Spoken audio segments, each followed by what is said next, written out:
I'm surprised that I would think once we leave our bodies, we're aware that we have passed on. And this isn't the case. So I don't think so. when some people die, they just don't, what's, are they even aware that there's a change? What my experience is that there is an awareness, but their personality kind of gradually wears off. It depends on how much unfinished business they have in this world, how long their personality is relevant to this world.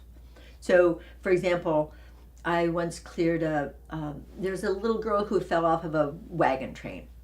Was basically hanging around this person's house, and they could feel it. It was bothering them. So I went and explained to the little girl, "You're dead. You fell off a wagon train.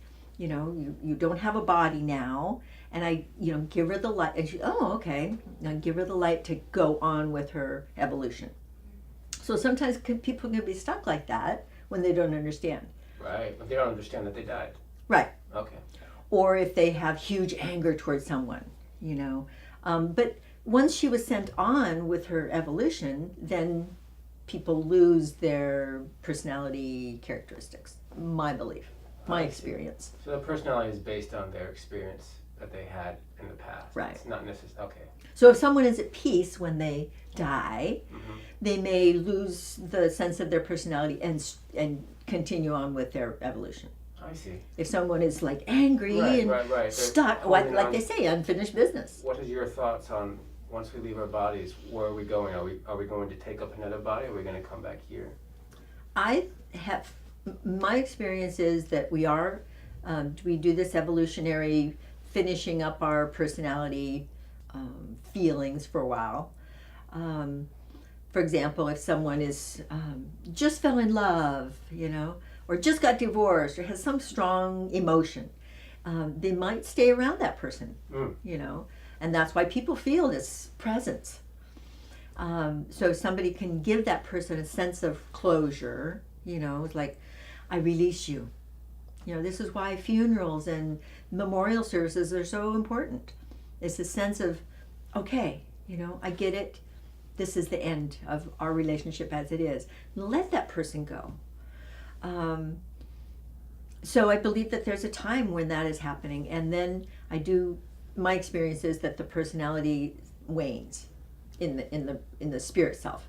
And then my idea of reincarnation is that eventually we all will learn the lessons, and we all will become the oneness of the good benevolent force. But until then, you do believe that we take up a body again? We're born again? Yeah. Do we choose our parents? I think so. I definitely think so, because I heard my little son saying, "This would be a good time to have a baby. This would be a good time to have a baby," when it was not logically a good time to have a baby at all. But boy, I really did experience that. It was pretty freaky. So have you found people of your like as far as being clairvoyant and audient in Eugene? No. You haven't found one? Well, I haven't really searched, but no. I mean, we don't go around saying, "Hey, I'm clairvoyant, I'm clairaudient. Are you?" Well, I would think you might be able to find someone because you would know, maybe, or they would, it'd be more of a subtle. Yeah, connection. I would love to have a friend. Do you feel so? Do you feel lonely? A little Yeah, it's always lonely. Have you found, besides the group you worked with in life, have you found people that? Oh yeah, I'm in the Universalist Unitarian community, and I think that the people there have a real good sense of self and other, and I feel very at home there. I think sometimes people have a tougher constitution, just on the DNA gene level. Mm. I think that toxins have a toxic energy and are not good, on the physical level, on the energy level. We are an energy body in addition to the physical body. So we nurture the physical first, and that attracts the good energy, and then we can have good emotions. Then we can have healthy thoughts. Then we can be of use on the planet. So no, I don't think toxins are part of a healthy paradigm. for our physical world or our energy world.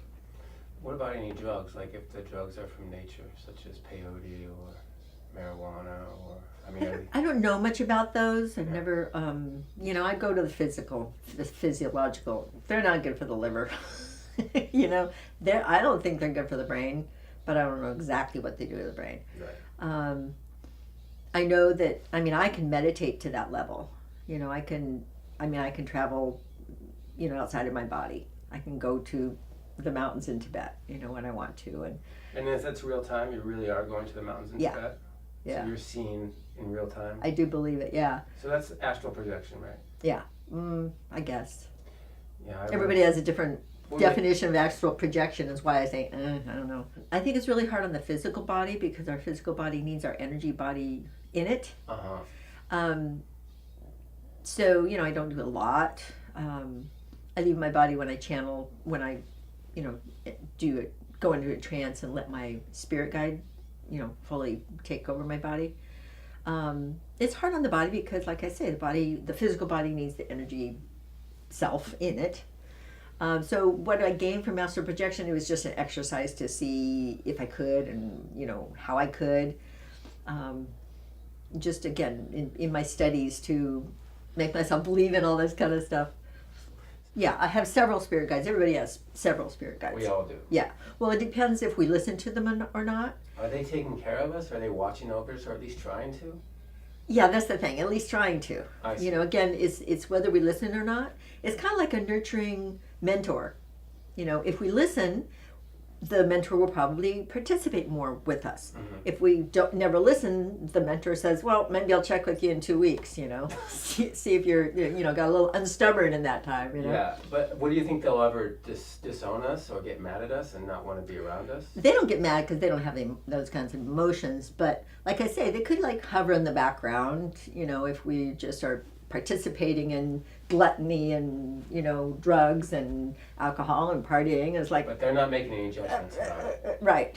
Yeah. But they're there simply because we are an energy body and they're part of us. So the individual is kind of just well, they're not part of us, but they are, like I say, mentors.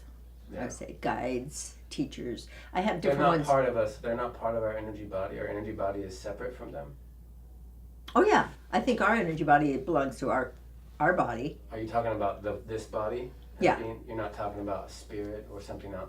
You mean the whole oneness? When we leave this body, Mm-hmm. what is that we're in? Is that just consciousness? I think so. I see. Okay, so when you're astral projecting, Depends on your idea of consciousness. But, well, when you're astral projecting, that's your consciousness. I call it my spirit self. Yeah. Spiritually, but The best question is just like you asked me. What do I need to be aware of? what do I need to be? An open question. Yes. Mhm. If Then could I tell tell you what your spirit guide wants you to be aware of. Okay. That's the cool thing. Your spirit guide is a Native American, one of them. We have several spirit guides, but the one that's speaking, which shoulder would you say he's at? This one? Mm-hmm. Okay. He's very young.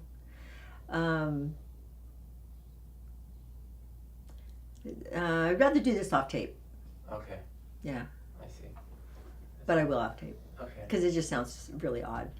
Yeah, yeah. But the biggest thing that I recommend for people is breathing. It really is, again and again, my experience for, physical health, emotional balance, mental balance. Now, you're saying just being aware of your breath? Breathing all day, every day. The in and out, being aware of Yep. that process. Not even being aware of it, just doing it. Just doing You it. mean, like when we tense up, we're going to stop breathing a little bit? Yeah. It helps our brain work. Yeah. Our brain goes into, these brain waves. There's high beta, and then there's beta, and then there's relaxation, and but between there's good functioning. When we're aware of ourselves and we're aware of others, I think that's consciousness. So I'm not just aware of me. Right. I'm not just aware of others. So that's a constant balance that we need to be playing with. Right, and that's I where see. breathing gets us. I see. I see.